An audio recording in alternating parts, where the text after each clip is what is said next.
और जो अपने को अपनी पार्टी से भी नहीं जोड़ सके वो भारत जोड़ो की यात्रा पर निकले।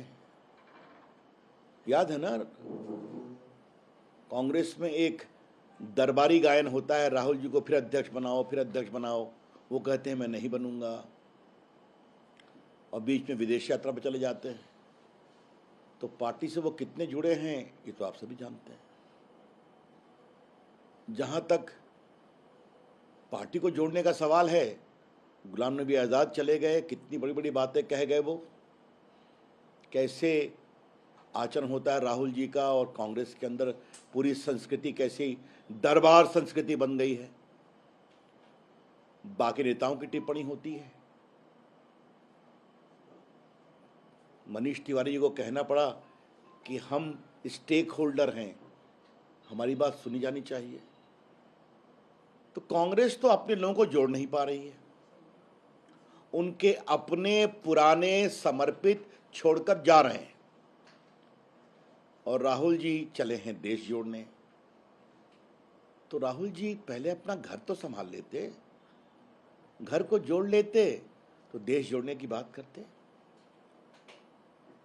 तो ये छलावा है, दिखावा है। It is hypocrisy of the worst order. लेकिन राहुल जी, आज पार्टी की ओर से मुझे आपसे एक दो सवाल पूछने हैं। आपने स्वयं देश की एकता को कमजोर करने की कोशिश कितनी की है?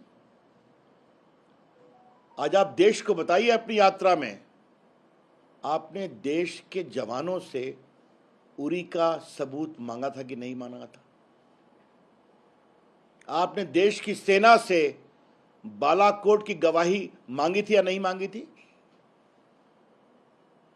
हिंदुस्तान की एक संस्कृति रही है कि सेना की शहादत, सेना के शौर्य और सेना के बलिदान पर कभी सवाल नहीं करते, और आपने उसका सबूत मांगा।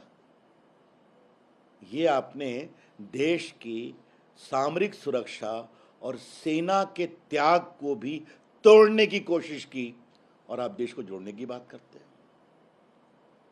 राहुल गांधी, याद करिए, कोविड के समय में जब पूरे देश को हमारे प्रधानमंत्री नरेंद्र मोदी जी एक करने की बात कर रहे थे, तो आपने क्या कहा था? लॉकडाउन से क्या होगा, थाली पीटने से क्या होगा, मोमबत्ती जलाने से क्या होगा, ये आपने कहा था ना?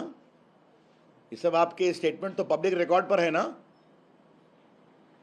तो उस समय तो आप देश की एकता को कितना मजबूत कर रहे थे, ये आपको समझना पड़ेगा।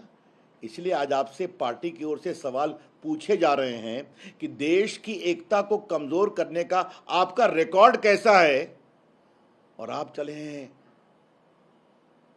देश को जोड़ने के लिए। तो ये जो नाटक है, ये जो छलावा है, ये जो दिखावा है, इसको देश के आगे बताना जरूरी है। मोटी बात यह है मित्रों कि ये परिवार को बचाने की यात्रा है।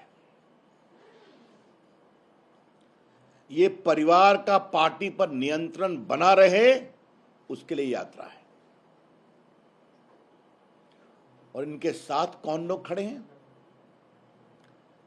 जो भ्रष्टाचार से दुखित हैं, भ्रष्टाचार की कार्रवाई में आरोपित हैं, और जिनकी स्वयं की राजनीतिक दुकान खतरे में है। तो अपनी राजनीतिक दुकान को बचाने के लिए वो इस यात्रा के साथ खड़े हो रहे हैं, जबकि भ्रष्टाचार के गंभीर आरोप के कारण उनकी पूरी राजनीतिक विरासत और शख्सियत कमजोर हो गई है। चाहे वो कलकत्ता हो, चाहे वो दिल्ली हो, चाहे Rahul Gandhi national Herald case में बेल पर हों, ये सारी बातें देश के सामने हैं।